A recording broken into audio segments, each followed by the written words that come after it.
জনগণের যে স্বার্থ সেইটাকে ভিত্তি করে গণমানুষের রাজনৈতিক দল, জনগণের নিজস্ব রাজনৈতিক শক্তি, এইটা গড়ে উঠছে না। জনগণের পক্ষে রাজনীতি করবেন, তার স্বার্থ নিয়ে কাজ করবেন, সেই অনুযায়ী রাষ্ট্র ব্যবস্থাকে কল্পনা করবেন, লক্ষ্য সেই অনুযায়ী ঠিক করবেন, এটা তারা ঘোষণা দিচ্ছেন। এই যে একটা মানে ফ্যাসিবাদী কর্তৃত্ববাদী শাসন কায়েমের চেষ্টা, তারই অংশীদার হিসেবে নিজেকে দাঁড় করানো হয়। ফলে সেটা তারা যে এটা পারেননি, এটা তাদের ঐতিহাসিক রাজনৈতিক ব্যর্থতা। রাষ্ট্র যে জায়গায়, যে ভাষায় পরিষ্কার করে দেওয়া দরকার যে রাষ্ট্র ধর্মের ভিত্তিতে কারোর প্রতি, কোনো নাগরিকের প্রতি বৈষম্য করবে না। আপনার রাজনৈতিক দর্শন আসলে কি? ধন্যবাদ আপনাকে। সবাইকে সালাম এবং শুভেচ্ছা জানাই। আসসালামু আলাইকুম। আমরা ছাত্র জীবন থেকেই, বিশেষত আসলে রাজনীতিতে আগ্রহ শৈশব থেকেই ছিল, সেই কাহিনীতে আর না যাই। 1990 সালের যে গণ অভ্যুত্থান, সেটা আমাদেরকে বলতে পারেন যে মানে রাজনীতিতে টেনে নিয়ে আসে, এবং সেই আন্দোলনের মধ্য দিয়ে যে এত গভীরভাবে রাজনীতিতে আমরা প্রবেশ করেছি, আর যেটা থেকে এখনও সেই ধারা চলছে। আমরা একটা হচ্ছে বাংলাদেশের মধ্যে পরিবর্তন চাইছিলাম, এবং সেইখানে যাতে সংখ্যাগরিষ্ঠ মানুষ, যারা দেশের প্রধান সমস্ত শক্তি, তাদের স্বার্থ রক্ষিত হয় না, এই বিষয়টা আমাদের খুব বিবেচনার মধ্যে ছিল।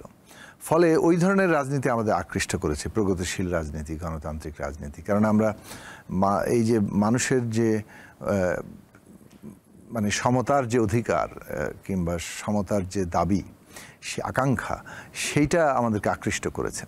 ফলে মুক্তিযুদ্ধের মধ্য দিয়ে যে একটা অঙ্গীকার তৈরি হয়েছিল, সাম্য, মানবিক মর্যাদা, সামাজিক সুবিচার, সেইটা আমাদেরকে যেমন অনুপ্রাণিত করতো, এবং সেইটার প্রাসঙ্গিকভাবেই এই যে সাম্যবাদী চিন্তা আমাদেরকে আকৃষ্ট করেছিল। ফলে আমরা ওই ধারার রাজনীতিতে প্রবেশ করেছি, এবং নানান মানে যাকে বলে অভিজ্ঞতা এবং ঘাত প্রতিঘাতের মধ্য দিয়ে যেটা আমরা দেখেছি যে বাংলাদেশে জনগণের যে স্বার্থ সেইটাকে ভিত্তি করে গণমানুষের রাজনৈতিক দল, জনগণের নিজস্ব রাজনৈতিক শক্তি, এইটা গড়ে উঠছে না। কেউ না কেউ, কোনো না কোনো পন্থী, কোনো না কোনো পক্ষ হয়ে দাঁড়াচ্ছেন, এবং তার মধ্য দিয়ে তাদের রাজনীতি, গণমানুষের ভাষা, তার স্বার্থ, সেইটাকে ধারণ করা, সেটাকে এগিয়ে নিয়ে যাওয়া, সেই কাজটা সম্ভব হচ্ছে না। ফলে আমরা ছাত্রত্ব শেষ করে, ছাত্র জীবন শেষে যখন রাজনৈতিকভাবেও ছাত্র রাজনীতি থেকে বিদায় নিলাম, তখন আমরা এই ধরনের একটা প্ল্যাটফর্ম গড়ে তুলতে চেয়েছি। আমরা প্রথমে কিন্তু পলিটিক্যাল পার্টি করিনি। 2002 সালে এটা একটা গণসংহতি আন্দোলন, একটা রাজনৈতিক মঞ্চের মতো ছিল, কিছু শ্রেণী মানে সংগঠনের একটা প্ল্যাটফর্ম। আমরা কাজ করতাম একটা জোট হিসেবে। এইখানে ছাত্র সংগঠন, শ্রমিক সংগঠন, পাঠচক্র, সাংস্কৃতিক সংগঠন, এরকম বিভিন্ন সংগঠন ছিল। আমাদের লক্ষ্য ছিল জনগণের পক্ষে আন্দোলন গড়ে তোলা, এবং জনগণের নানান স্বার্থের প্রতিনিধিত্ব করার চেষ্টা করা, এবং সেই আন্দোলনের প্রক্রিয়ার ভেতর থেকেই রাজনৈতিক দল গঠন হবে, এইটাই আমাদের আশাবাদ ছিল। আমরা চেষ্টা করেছি, কিন্তু খুব দ্রুততার সাথেই বাংলাদেশে 2008 সালের পর থেকে ন্যূনতম গণতান্ত্রিক যে ব্যবস্থা, সেটা আবার ধসে পড়ল, এবং একটা এই যে ফ্যাসিবাদী কর্তৃত্ববাদী শাসন আমরা 15 বছর দেখলাম, তার একটা সূত্রপাত থাকলো। ফলে যে জায়গাতে আমরা এসে দাঁড়িয়েছি, যে আমাদের রাজনৈতিক বিকাশ, যেটা আমরা আশা করেছিলাম যে একটা গণতান্ত্রিক রাজনীতি বিকশিত হবে, গণমানুষের দল গড়ে উঠবে, সেটা নানাভাবে কিন্তু ব্যাহত হয়েছে। কারণ পুরো রাজনীতি নানাভাবে দাবিয়ে রাখার চেষ্টা করা হয়েছে, যার ফলে আমাদেরও অনেকটা সময় নিতে হয়েছে এই লড়াইয়ের মধ্যে। 2015 সালে এসে আমরা তৃতীয় জাতীয় সম্মেলন করি, এবং তখন আমরা আমাদেরকে রাজনৈতিক দল হিসেবে ঘোষণা করি। সে অনুযায়ী আমাদের যে আয়োজন সেটা করি, এবং আমরা এমনকি নিবন্ধনের জন্য আবেদন করি। কিন্তু এগেইন গণতান্ত্রিক যে কোনো মানে কণ্ঠস্বরকে দাবিয়ে দেওয়ার চেষ্টা করা হয়েছে, ফলে আমাদের নিবন্ধন আটকে দেওয়া হয়েছে। আমরা আদালতের রায় পাওয়ার পরেও আমরা নিবন্ধন পাইনি শেখ হাসিনার আমলে। কেবলমাত্র 5ই আগস্টের এই গণ অভ্যুত্থানের পরেই আমরা আমাদের নিবন্ধন পেয়েছি আদালতের মাধ্যমে। তো যে কথাটা বলছিলাম, যে আমরা এই পুরো সংগ্রামী অভিজ্ঞতা থেকে এইটাই আমরা দেখেছি যে গণমানুষের একটা রাজনৈতিক দল গড়ে তুলতে হবে, তার স্বার্থের নিজস্ব শক্তি গড়ে তুলতে হবে, এবং এইটাকে বাংলাদেশের স্বার্থের বিবেচনায় দাঁড় করাতে হবে। আপনি এই জায়গা থেকে আমরা বলতে পারেন যে একটা গণমানুষের রাজনৈতিক দল। তবে আদর্শিক দিক থেকে আরেকটু ডিফাইন করতে গেলে আমরা এই যে হাজার বছর ধরে এই দেশের মানুষ মুক্তির সংগ্রাম করেছে বৈষম্যের বিরুদ্ধে, অধিকারের দাবিতে, মর্যাদার দাবিতে, এবং একটা মানে এই লড়াইটা চলেছে, কিন্তু মানে এটা বিভিন্ন পর্ব পাড়ি দিয়েছে। আমরা নিজেদেরকে ওই মানে মানুষের লড়াইয়ের যে কাফেলা ঐতিহাসিকভাবে চলছে, মহাকাল ধরে চলছে, আমরা নিজেদেরকে তারই অংশ ভাবতে চেয়েছি, তারই অংশ মনে করেন, তারই উত্তরাধিকার ভাবতে চেয়েছি। সেই দিক থেকে বলতে পারেন আমরা একটা মুক্তিকামী দল। একদিকে আমি আইডেন্টিফাই করি মানে আমরা মুক্তিকামী দল, এবং আমরা যে গণতান্ত্রিক ব্যবস্থা চাই সেটা মুক্তিকামী গণতন্ত্র।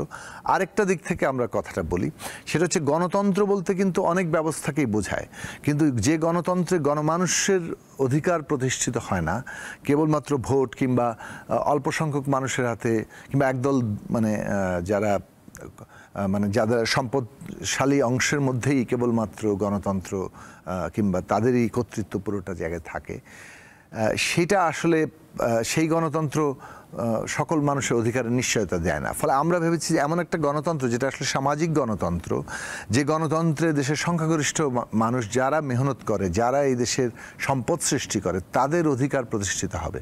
ফলে সেই দিক থেকে আমরা একটা সামাজিক গণতন্ত্র বিশ্বাসী। ফলে আমাদেরকে আদর্শিক জায়গা থেকে বলতে পারেন একটা মুক্তিকামী সামাজিক গণতন্ত্রের। ওকে, জোনায়েদ সাকি যে রাজনীতি করে সেটা মুক্তিকামী সামাজিক গণতান্ত্রিক রাজনীতি, জনগণের জন্য রাজনীতি। কিন্তু জোনায়েদ সাকি 90-এর যে গণ অভ্যুত্থান, সেখানে তো সবগুলো দলেই আসলে মানে এরশাদ বিরোধী আন্দোলনে যুক্ত ছিল, বাম, ডান, ইসলামপন্থী। এখনও এই গত 15-16 বছরও আমরা দেখেছি যে এই একই মতাদর্শের অনেকগুলো দল, কিন্তু তারা গত সরকারকে বিভিন্নভাবে ফ্যাসিবাদ তৈরিতে সহায়তা করেছে। আপনি যদিও তার বিপক্ষে ছিলেন, কিন্তু বাম দলগুলো, যাদেরকে আমরা রাশেদ খান মেনন, হাসানুল হক ইনুর মতো বড় রাজনৈতিক ব্যক্তিকে আমরা দেখেছি যে আওয়ামী লীগের মন্ত্রিত্ব গ্রহণ করতে, যদিও আপনি তাদের কোনো কিছুই গ্রহণ করেননি, এই দলগুলো জনগণের দল হওয়ার পরেও কেন এত গণবিরোধী অবস্থান নিয়েছে বলে আপনি মনে করেন? এই জনগণের দল মানে বলে একেবারে স্থির কিছু নেই। আপনার রাজনৈতিক ভূমিকাই ঠিক করে যে আপনি আসলে কার দল। ফলে আমরা যেটা দেখেছি যে হ্যাঁ, কেউ কেউ জনগণের পক্ষে রাজনীতি করবেন, তার স্বার্থ নিয়ে কাজ করবেন, সেই অনুযায়ী রাষ্ট্র ব্যবস্থাকে কল্পনা করবেন, লক্ষ্য সেই অনুযায়ী ঠিক করবেন, এটা তারা ঘোষণা দিচ্ছেন, হয়তো কিছুদিন কাজও করছেন, কিন্তু এটা রক্ষা করতে পারছেন না। এইটাকে ধারাবাহিকভাবে রক্ষা করতে পারা, যে কোনো কঠিন পরিস্থিতিতেও জনগণের স্বার্থের পক্ষে দাঁড়ানো, সেইটা কিন্তু প্রতি মুহূর্তেই প্রতিটি রাজনৈতিক ঘটনা আপনাকে প্রমাণ দিতে হচ্ছে। ফলে আপনি বলতে পারেন এক ধরনের ঘটনাই হচ্ছে ইতিহাসের রঙ্গমঞ্চ। মানে আপনি এভরি ঘটনার মধ্যে দিয়ে আপনার নিজের চরিত্রকে আপনি প্রকাশ করছেন। তো অনেকেই এই ঘটনার যে মানে ওই ধারাবাহিকতা কিংবা পরম্পরা থাকে ইতিহাসে, সেইখানে আমরা অনেককে আর টিকে থাকতে দেখিনি। তো সেটা তো একটা বাস্তবতা। আমরা যেটা বলেছি যে আসলে একটা দল, সে যে নাম নিয়েই থাকুক, সে যদি নিজে মুক্তিযুদ্ধের পক্ষের শক্তি বলে, নিজেকে এমনকি সমাজতান্ত্রিকও বলে, সাম্যবাদীও বলে, অনেক বেশি মানে তার নিজের আদর্শকে উদারনৈতিক হিসেবে দেখাতে চায়, যতভাবেই সে উদার হিসেবে দেখাতে চায়, সেটা দেখাক না কেন, বাস্তবে সে যদি একটা ফ্যাসিস্ট শাসন কায়েম, জবরদস্তির শাসন কায়েম করে বসে, তখন তার ওইসব পরিচয়গুলো দিয়ে আমরা তো তাকে বিবেচনা করতে পারি না। আমরা তার বাস্তব কাজ দিয়ে, কথা আছে না একটা যে বৃক্ষ তোমার নাম কি ফলে পরিচয়। ফলে আপনার নাম যাই হোক না কেন, আপনি বাস্তবে কি কাজ করছেন তার উপরে কিন্তু আপনাকে বিচার করতে হবে। এবং সেই বিচারে আওয়ামী লীগ যখন মানে পঞ্চদশ সংশোধনী বাতিল করে দিল, ত্রয়োদশ সংশোধনী বাতিল করে পঞ্চদশ সংশোধনী নিয়ে আসলো, তা থেকেই কিন্তু তাদের পরিষ্কার মানে তারা তাদের গতিমুখ ঠিক করে ফেলেছে, তারা কোন ধরনের শাসনে যেতে চায়। এবং তারপরে আওয়ামী লীগের সাথে আর যুক্ততাটা কোনো না কোনোভাবে এই যে একটা মানে ফ্যাসিবাদী কর্তৃত্ববাদী শাসন কায়েমের চেষ্টা, তারই অংশীদার হিসেবে নিজেকে দাঁড় করানো হয়। ফলে সেটা তারা যে এটা পারেননি, এটা তাদের ঐতিহাসিক রাজনৈতিক ব্যর্থতা, এবং সেই কারণেই তারা আজকে তাদের সঙ্গী হিসেবে চিহ্নিত। ক্ষমতার মোহই কি তাদেরকে টেনে নিয়ে গেছে কিনা, এটা একটা বিষয়। আর একটা হচ্ছে যে আপনি এই মোহ কিভাবে ত্যাগ করে এর বাইরে থাকলেন? এটা একটা বলতে পারেন ক্ষমতার মোহ, কিংবা সেইটা একটা বিষয়, কিন্তু আমি রাজনৈতিক দিকটাকে প্রধান করতে চাই। কারণ মানুষের নৈতিক এবং এই যে আমাদের এখানে ক্ষমতা কিংবা আর্থিক অবস্থাগুলো দিয়ে অনেক কিছু বিচার করা হয়। আর্থিক দিক থেকে অত্যন্ত সৎ মানুষও কিন্তু রাজনৈতিক দিক থেকে অত্যন্ত একটা ভুল সিদ্ধান্ত নিতে পারেন। ফলে কেবল আর্থিক সততাই একমাত্র বৈশিষ্ট্য নয়। তো সেই জায়গা থেকে বলছি যে রাজনৈতিক দিক থেকে যদি দেখি, বাংলাদেশে একটা বিভাজন তৈরি করা হয়েছিল। মানে ধরুন এই বিভাজনটা যেভাবে তৈরি হয়েছে তাতে মানে একদল চিহ্নিত হয়েছে, এরা বোধহয় সেকুলার, যার ফলে মুক্তিযুদ্ধের পক্ষে, আর তার বিরোধী হিসেবে আরেক দলকে চিহ্নিত করা হয়েছে, একটা পক্ষকে চিহ্নিত করা হয়েছে। এই বিভাজন এবং জামাত ইসলামীকে মানে রাজনৈতিকভাবে যেভাবে বিচার বিশ্লেষণটা করা হয়েছে, সেইটার ভ্রান্তি তাদেরকে এই রাজনীতি এই অবস্থানটায় নিয়ে গেছে।